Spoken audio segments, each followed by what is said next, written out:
Now, into the ticket office of Disneyland. Oh boy, let's do this. Don't think the CIA is going to be trying to hack your second-gen iPod. I didn't think so. There might have been a lot of illegal music on there. I wouldn't doubt it. But, I mean... You were supposed to bring death to the flagships, not join them. That's a pill with 2 screens and it's open and you gotta swallow it. iTunes is a constant source of embarrassment. Behind-the-scenes camera crap. Here, tell us about courage, Phil. Tell us about courage. I am Nadella. I can't do it anymore without laughing. I was going to do the whole thing. Welcome, everyone, to the Calling All Platforms podcast. I am your host, Wes, and I'm here with Landon. Hello. And Caleb. Daylight savings kicks like a brick sometimes, you know? It's true. And we're here to talk all things tech, you guys. Let's be real. There's not a lot this week. So, No. It's because daylight savings kicks like... Anyways. That being said, this is the better version when we go back an hour. And there was a long period of time that didn't affect me because I have children. But my kids have all learned to leave me and my wife alone when we're sleeping. They can wake up now and just do things for themselves, and so they did, and it was fantastic. Yep. You're like, sweet. Yep. That is good news. Very Doesn't good. work so good when you have an infant. Tell you what. That's true. They don't know. Well, my kids, I've introduced them to being able to use my old phones. I hooked them up to where they have, parental controls, and we leave them in our room. So, and they're not the quietest of or opening the door. For some reason, they have to sit there and fidget and thinking it's locked, and so they accidentally lock the door and then try and open it, and then they got to unlock it, and then they open it. But for some reason, at this moment in time, my door is now just needs oil for some reason. It never did before. But in this morning, around this time, when the kids come over, they go,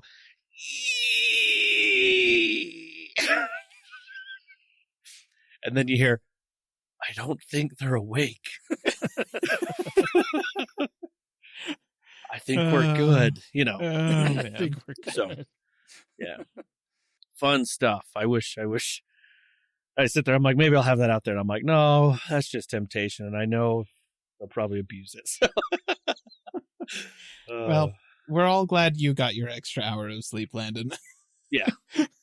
Well, I say that, but I went to bed way too late last night. So, I'm used to being awake in the middle of the night. So, like, all day I'll be really tired. And then it comes time to go to sleep and, I'm awake. There we go. Yeah. Oh, good old night shift. It'll tear you apart sometimes. Anywho, why don't we get into this? Mr. Awake over there, why don't you start with the news you want to talk about? All right. So I have a few things of tech news to talk about. Google, first off. Wes, I'm curious if you got this email, but Google has been emailing Pixel users, or I think what they were calling them is Pixel superfans. This is emails that I used to get back before I switched to iPhone. I don't get these emails anymore because they don't like me as much because I'm not giving them my money. But they were sending emails out offering $100 to if you were to refer someone to buy a Pixel phone. Not just refer, if they were to buy a Pixel phone, let's say that. But the biggest benefit here is that not only do you get $100 as the person making the referral, but also the person that purchases the phone upon your referral gets $100 as well. So that's a bonus right there. And you can do this. Why, yes. You can do this up to 10 times. So if you were able to get 10 people to buy a Pixel phone using your referral code, you could get $1,000 from Google. Yes, I did get this email. So Wes, what you need to do is try really hard to convince Caleb to buy a Pixel phone this year. Listen, I have too much on my plate. That is, I got to have no job. I literally got to pick it outside his house. I mean, if there's going to be a year you can manage, though, it's this is the one. This is the year. Is it worth $100? Let's maybe. I mean, if you really think about it, you could convince someone, especially if they don't want to spend a lot of money, convince them to get one of the A series phones. Knocks $100 off that. That's like a $200, $300 phone right there. All of a sudden, that's a dang good deal. It is true. It does say Pixel 6a, Pixel 7, and 7 Pro. I have it right here. Yeah. Actually. I did see someone on Facebook already pushing this themselves, which is smart. And I think he may have got someone to do it, which is why not smart. Yeah. Yeah. So if you did get this email, you already know this. If you haven't noticed this email in your email and you have a Pixel device, go check for it, because this is a pretty decent deal for both you and whoever buys a phone. True. That's all my Google news. Now on to some general tech news. More stuff with Amazon. So last week I mentioned that they added the feature to watch shows on Amazon Video with other people, not in the same room as you, because, I mean, you could always do that. But now they are including their full music library to anybody with a Prime subscription. Now, before, you had access to, I think it was 100,000 songs, which is a decent amount, but you didn't have their full library, which is like over 1 million songs. Basically, it's like comparable to Apple Music and Spotify with Amazon Music, but you had to pay extra to get that. It was like $5 or $10. I can't remember how much money it was a month. Not too much, but it was something. But now all of that music in their entire library is now available to you to listen to. There is a catch, though. So the thing is, you can't do on-demand listening. So basically, you're getting all this music ad-free, and same with podcasts. So any Amazon original podcasts or Amazon, like if you listen to a podcast that says download on the Wondery app or listen right now for free on Amazon, whatever those, they'll have those without ads in this thing now. So if you want to switch to Amazon for your podcast, not a bad deal at the moment. But with music, it's not on demand, so you can't just go and click on an artist and click on a song, but it'll basically do what Pandora does. You can select an artist, it'll give you a station that is similar to that artist and, whatnot. But it will be ad-free, so that's the biggest benefit, and their whole collection of songs. So it's nicer than it was. I mean, again, there's way more music to choose from now, but it's just not quite what you get when you have Spotify or Apple Music or even Amazon Music if you're paying for it separately. So, but another added benefit to Amazon Prime. So, I'm a Prime subscriber, but I won't be doing this because I also have Spotify. So, and I also listen to like 100 podcasts, so I don't usually listen to music anyways. Yeah. All right. Now, the next thing of general tech news is actually something I'm excited for and looking forward to it progressing. Matter, listener, is basically a standard when it comes to smart home technology that somehow Apple, Google, Amazon, and Samsung and all of these companies have worked together on to create. Yeah. It still boggles my mind that all of these companies were able to come together to do this.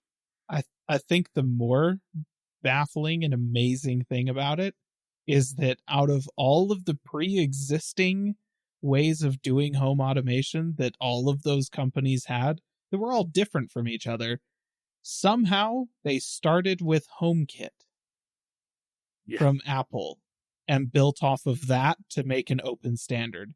Not anyone else's stuff. They started with home. I'm still trying to get my head around that one. Yeah, well, I think not the that reason HomeKit's bad. I'm just surprised Apple was able to talk anybody into it. I think the reason they did that is they wanted to get Apple in on this ecosystem blend, and HomeKit is the highest standard. Not that other people weren't up to the standard, but they wanted to get everyone up to that standard and even a little higher. So Matter is what HomeKit was, but on steroids, I guess. It's a little bit better than that even. But it is now officially official. I mean, it's been talked about for a few years. They've announced things, but now it is actually rolling out to devices and to different brands that are going to be using it. Now, it's not everywhere right now. It's because it's, like I said, it's brand new, but it is now rolling out, and new devices that are going to come out will support this, and everything should just work with whatever you're using. So if you are into the Google ecosystem, you can now buy different or whatever product basically and have it work inside the Google Home app. Or if you were for some reason dead set on using HomeKit and you only have 2 things that'll work with it, because that's about what there was, now more things will work with it inside the Home app on Apple's devices. So that's beneficial. Same with Amazon. So like you can now set your temperature. If you have a Nest thermostat, you can use Alexa to set that temperature. Or you can use Siri to set the temperature. Or, like normal, you could use Google Assistant to do that. So all of these companies are going to be working together like this. So whatever smart home product you want to buy will work with whatever system that you want to use. And that's fantastic. That's been the biggest hurdle when it comes to smart home tech the whole time we've had any smart home tech, is you buy this product, you have to use it with either their app or maybe one of the other apps, if you're lucky, if they've worked with that other app. Or like you couldn't really buy different products from different companies and have them work together, because it didn't work it's gotten better over the years, but now this will actually make it so it just works. There's no random finagling and jumping through hoops to make things work the way you want it to. It should just work. Again, down the road as things get updated and whatnot, but I'm very much looking forward to this. It's been up to this point. You had a couple of options. You could either lock yourself in to a very specific smart home environment, like, okay, everything I'm going to do just works with Amazon, or everything I'm getting just works with Google, or everything I'm getting doesn't work together because I decided to do HomeKit for reasons unknown to man. Or you could go with one of the various open source home automation standards, which would allow you to kind of mix and match a bunch of different things from different companies and do it pretty well, but there was a gigantic technical setup involved in it, and usually you are running your own home automation server on your own network in order to make it work. So if you basically weren't a system admin, or at least an enthusiast system admin, you were not going to be able to get it to work. Or you are going to spend exorbitant amounts of money to invest in like the Philips Hue system that, you can use that with Amazon, you can use it with Google, you can use it with HomeKit, but holy crap, it's $70 for a light bulb, you know? So those were your 3 options. Hopefully Matter is going to let you have some of the interoperability of the Philips system or the extremely technical solution without costing ridiculous amounts of money or being extremely technical to set up. So fingers crossed. Yeah, I mean, what they're aiming for is that if you want to work with Alexa or Siri or Google Assistant, then you've got to use Matter. And that's basically going to make it so if you don't use Matter, you're just screwing yourself, pretty much. Right. Like these companies, if they're not going to use this system, then they're kind of dead on arrival, in my opinion. But I'm very much looking forward to this, because right now I do have a Google Home Mini that I mostly use it to play music with, but it's there. First, I can do other things. I have a Hubspace outlet that I use with like Christmas lights or different things like that, so I can turn those on really easily. So, and it has worked with my Google Assistant, but it was kind of not the easiest thing to set up. Same with like, I've got a few different Wise cameras, and technically I can access those through my home app. But when I click on them, it just takes me to the Wise app to actually view anything. So I'm kind of hoping that this will make it so I can actually view the video feed from those cameras inside Google Home app. So, and I've got a Nest thermostat, which obviously that works with everything. The one thing I have that I haven't been able to get to work with anything is my sprinkler controller is a smart sprinkler controller. I'm kind of hoping that they update that. I don't think that'll happen, but I'm hoping that it gets updated so I can just say, "Hey Google, turn on the sprinklers." Because that would be kind of cool, especially if my kids are out playing in the yard. This could be fun. Anyways, so yeah, I'm looking forward to this. I think it's just going to make things way easier for the customer. And again, all of these companies working together to make it easier for the customer. That's two things that you never thought would happen. One, all of these companies working together. Two, to benefit us? Really? Wow. So, I'm excited. But that is all of my news for this week. It's kind of a slow week. A little bit. That's actually really good news. Now it kind of makes me wonder. So a lot of my home stuff is actually Xfinity. Going through that app just because the stuff I have, but then I do have, same as you, one of those home minis of Google for music as well for the kids and whatnot. So I'm kind of curious to see vice versa, if I can, because I've got the smart thermostat, things like that. I wonder, I might have to test it out. Wes, unfortunately, I'd be willing to bet that of any company that does not want to support Matter, it's going to be Comcast. Well, it's not the only thing that's Comcast, I think, is their own doorbell that they have.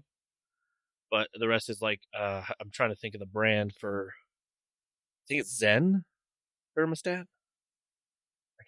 It's something like that. Anyway, It's a different thermostat, but they go through it. But yeah, that'd be kind of cool to have everything all in one. That would be nice. Anywho, yeah, Caleb, I hear you might have a little news you want to talk about here. I do. Listener, let's talk about Twitter some more. No, I'm just kidding. Look, if we wanted to, we could make a whole other podcast dedicated to Twitter, and it would have to be a daily podcast because things are just happening every day. It changes so fast. And it is kind of fun to follow, but I don't want to talk about it. I'm going to say, and it would have to be a Patreon goal because I don't want to talk about it either. Exactly. So I can summarize the whole thing with Twitter pretty quickly. It's going to be real fun over the next few months watching the international speedrun record for driving a multi-billion-dollar company into the ground. That's the trajectory that Elon is on right now, and he's showing no signs of letting up. Pedal to the metal, full throttle, right into the floor. I will say there's one thing I will say about this. Some things he's supposedly done or said have been decent, but most of them have been like, what? He is for somebody who has spent so much time on Twitter up to this point. The dude is remarkably disconnected from what Twitter is. And like the last thing that I read, the last tweet, because they increased the length of videos that you could post on tweets. And that was just a thing that they did that Twitter was already planning on doing, I guess. And they did it. And Elon said something about like, oh yeah, we're going to take on YouTube. And some YouTuber tweeted about that, like, yeah, but here's a list of things that YouTube does that Twitter does not. And obviously, I guess maybe I'll cross post my videos between the two platforms, but only if the monetization on Twitter matches up with what I get on YouTube. And Elon replied to that and is all like, oh yeah, well, what about the monetization on YouTube do you like? Like maybe we'll do that. And I'm sitting there thinking to myself, like, really? You're going to take Twitter and pivot into long form videos like YouTube? What, Elon? What are you doing?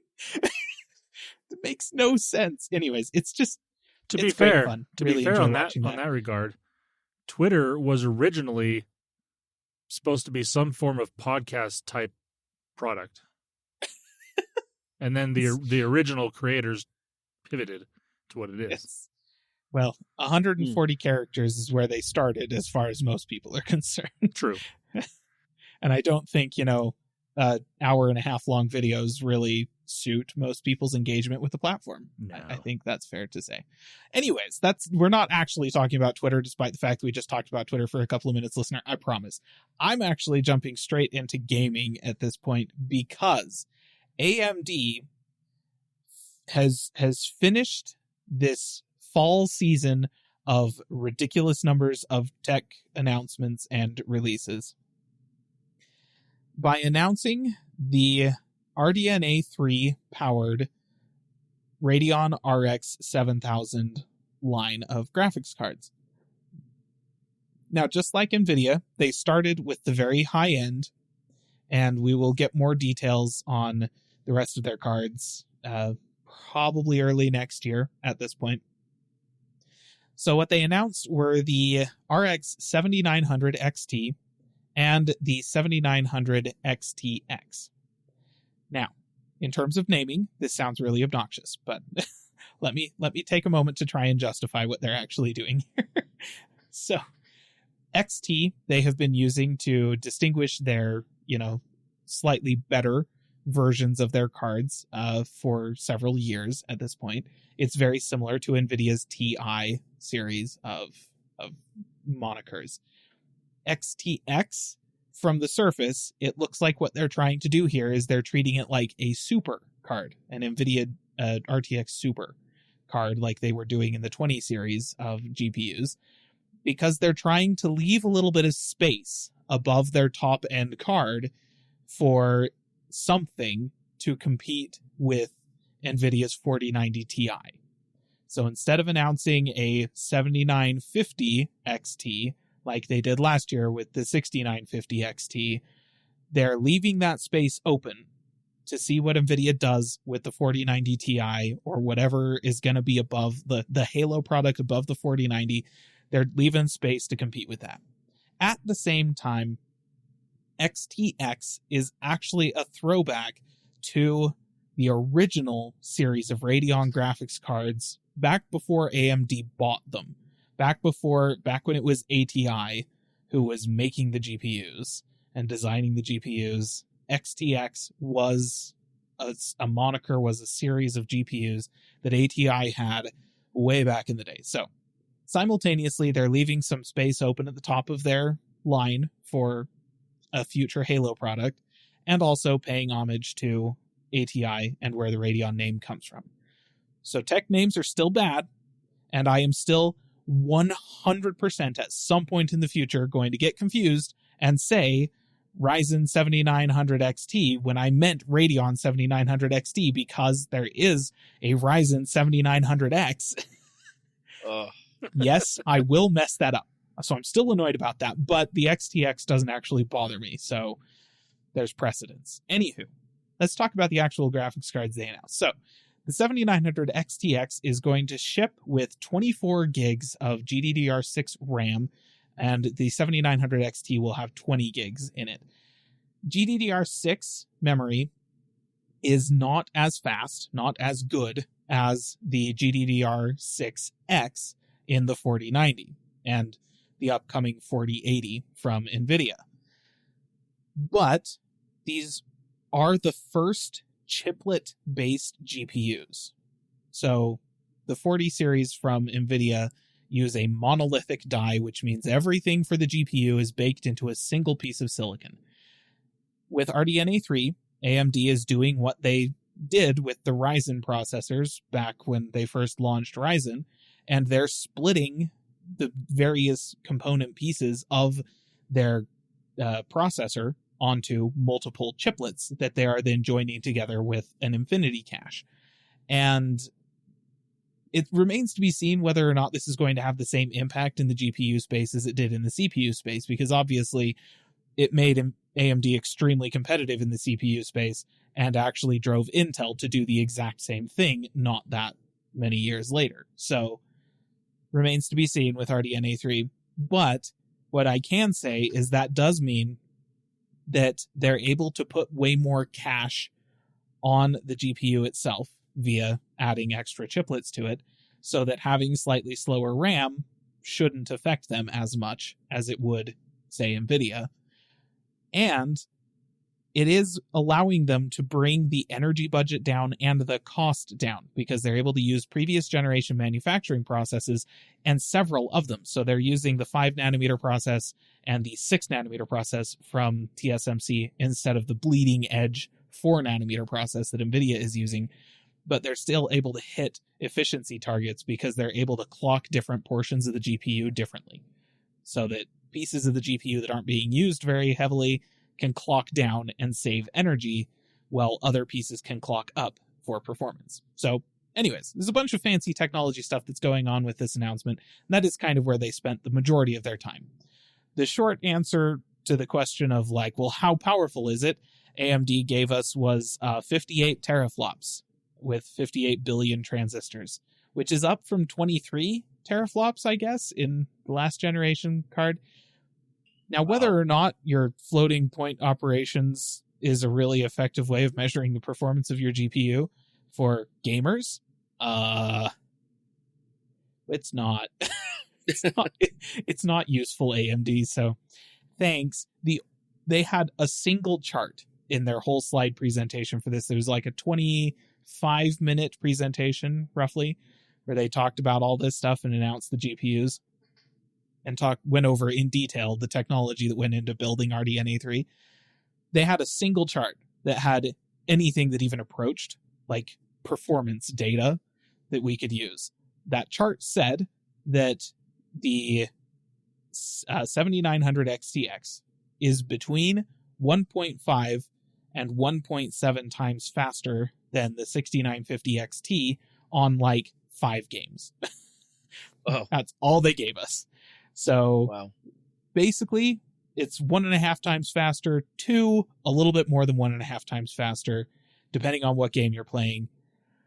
And that means that, I mean, if you max out the settings in Cyberpunk 2077 on the 6950 XT, you get like, I want to say 60 something, like 68 to 70 frames per second. And so 1.7 times faster on the 7900 XTX means that you'd be getting like 90-ish frames per second, which is a really nice generational improvement. So if that's what we can kind of expect across the board, that's great. But the fact of the matter is they gave us very little data and they only compared it to the 6950 XT. So probably at this point, I think it's safe to say that the 7900 XTX is probably still not quite on par with the 4090. Fair to say. Gotcha. That being said, it does have DisplayPort 2.1, which the 4090 does not. 4090 still has DisplayPort 1.4. So if you want to push 8K frames at better than 60 hertz across to your display, you're actually going to be better off with the 7900 XTX, because even if it's not able to drive as many frames as the 4090, it has a port that can actually do that, whereas the 4090 does not. So, okay, that's less of a good job AMD and more of a what the heck NVIDIA. But whatever. The other thing that AMD has as a leg up over NVIDIA's 4090 and 4080 is that the 7900 XTX, which is, we think, their 4090 class GPU, is $1,000.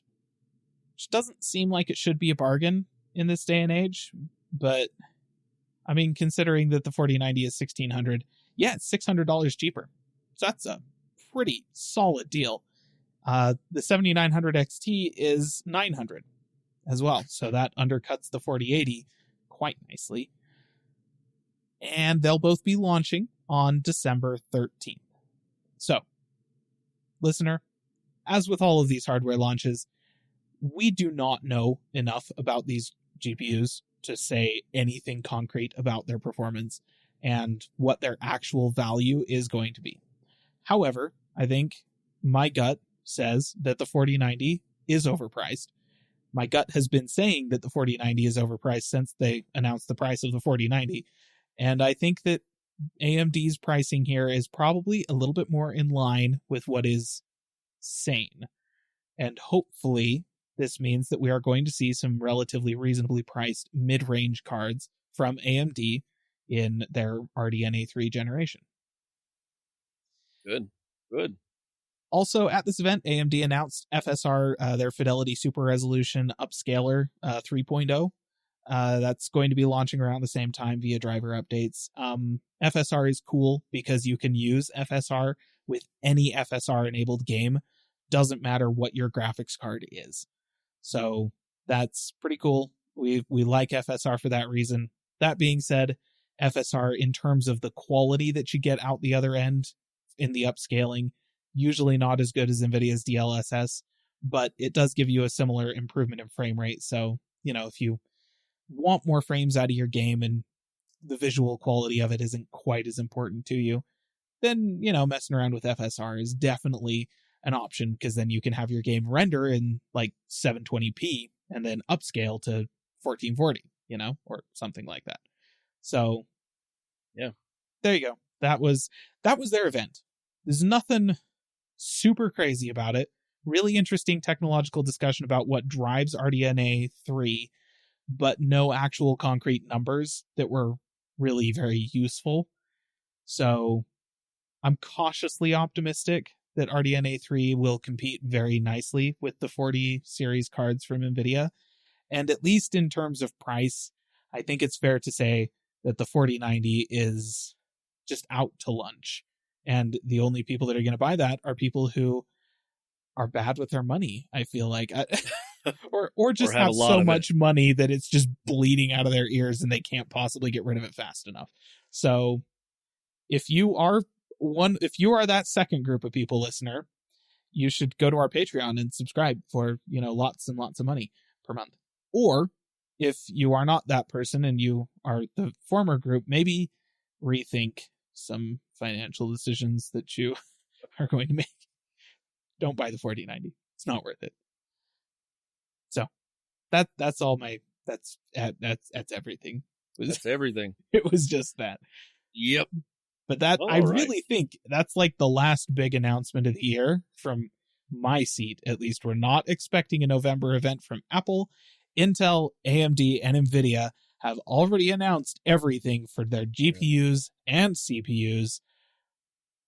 I think that from here on out, sometime at the beginning of December, listener, you're going to get a rundown from me of what the actual performance of the RDNA 3 GPUs is. But I think the season of launches has finished. So that's kind of nice. Yeah. Yeah, I think that's across the board though. Like I don't think we're going to hear much of anything else. Yeah. I mean, realistically, if all of a sudden everyone just agrees that Microsoft can buy Activision, that'd be the only thing I would see. But like that's it. Yeah. They're probably in that one for the long haul. When it comes to hardware and stuff, everyone usually wants to have things out by this time so people can buy it for the holidays and whatnot. It may not go on sale if they announced it a week or two ago, but you can at least get it, hopefully. Yeah. Yeah. Well, let's go ahead and I'll go ahead and pick up the reins here. Hey, let's talk about Sony, shall we? Speaking of hardware, the PlayStation just announced the VR2, and that's actually going to launch on February 15th. The add-on to the PlayStation 5 that is now costing $550 is going to be $550. So, yeah. I mean, PSVR 2 looks like a really, really solid upgrade over the original. Is it better than just buying a standalone headset? I don't know. It's really hard to tell. So Yeah. I'm not in the VR space. I really like you guys. Landon would know more about this than me. Okay, so I'm just not in it. I wish I could say this is a good price, but I do know Sony has Sony tax.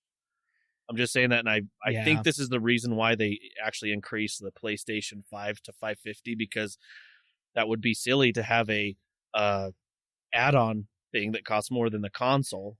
It's to be fair, they actually did upgrade the processor in the just silently without announcing anything. The processor in the PS5 is now better than it was originally. Was it the processor? I thought it was just certain components to be cheaper. Well, they did. They upgraded their they downgraded the cooling system and a couple of other VRM components and stuff to make them use cheaper components, but they were able to do that because the processor is now significantly more efficient than it was. So it uses less power and generates less heat. So it's a slightly upgraded processor, and I think it's that plus the fact that manufacturing is more expensive than it was a couple of years ago. So they've increased the price of the thing. That being said, $550 for the quality of the headset and the tracking system in the PSVR 2 seems fine. It's no Valve Index, but it also doesn't cost $1,000 like a Valve Index did. And it's significantly better than your Quest 2, but it also costs more than your Quest 2 and it's not standalone. So I don't know. If you have a PS5 and you don't have a good VR capable gaming PC, then probably it makes sense to look into the PSVR setup. But if you don't have a PS5 and you don't have a VR capable gaming PC, I wouldn't say that it's worth getting either of those things over just going with a Quest. So that's probably the short story. Yeah, it also, I think it depends on what you want to do with your VR headset. If you're doing a lot more heavy duty games, then the PSVR is going to be better than a Quest for sure. But you can also get, I'm sure there are probably some exclusive games that are on Sony for this headset, but the majority of games that you're going to want to play, you can get on a Quest and then just wire into your computer if you already have it and play it that way. Or the games are just on the Quest as is and will run. So it depends on what you're going to do with it. If you're just a casual person like me, a Quest makes the most sense because it's easy to use, easy to set up. There's all the games that I care about on it. It's good enough for me, and it's cheaper. But that's the other thing is financially, where are you at? If you can afford to get the VR or the VR2 from Sony, then go for it. But again, if you don't already have the stuff to use it with, it doesn't make any sense either way because you're going to be spending $1,000 to get the console and then the headset. And then you're going to be spending more to get games, and and that's assuming you can even get the console. Exactly, kind of a crapshoot. Exactly. It's if you've got a PS5 and you don't have a gaming PC capable of driving a headset, but you want to do some serious VR gaming, then get the PSVR. If you don't have either a PS5 or a good gaming PC, don't buy either of those just to play VR. Just don't. It's not worth it. As a person with a VR headset and a gaming PC that is just barely capable of driving that thing in heavier games, could I play Half-Life Alyx on my computer with my Quest 1 plugged into it? Absolutely. But is that single game worth investing in everything that I have? Even I've done it as cheaply as possible. Yeah. And is that single game worth? No, it's not. There is no VR. As a person who has a VR headset, it's kind of a hard sell, It's really cool and the technology is great and some of the games are phenomenal fun and just you can't get anything like that anywhere else. But I'm not sure it's worth it still. you know? Yeah. So See, that's why I think if you're looking for a VR experience and as a serious gamer, the PlayStation's going to be the better option. But yeah, again, do you want to invest the money into Right. getting that experience? yep. It's kind of a hard sell, but I think that, listener, you probably know if you're interested in VR and you've got a PS5, then this is probably the way to go. If you're interested in VR and you don't have a PS5, this isn't worth getting a PS5 just for the VR setup, right? Like, Yeah. nothing is worth that. Go get a used Vive, or no, get a used Vive. That's what HTC's headset was called, right? Yeah. I think that's what it was. Anyways, yeah. But yeah, so good old Sony. I mean, they're pushing forward with it, and from what I've heard, people that have the PSVR have really enjoyed it. Yeah, they're going to have. It's good. They talked about they've already got 20 PSVR 2 titles available at launch, but they will also have 11 upcoming titles. So there's titles there, stuff for everyone to buy. And honestly, if you're a gigantic Resident Evil fanatic and you are chasing the most Resident Evil experience you can possibly have, this is how you do that. Village in VR. That's probably going to make some people crap their pants. I still haven't played that game yet. I need to. Oh, I haven't either. I do not do horror games. Like, that's not my jam.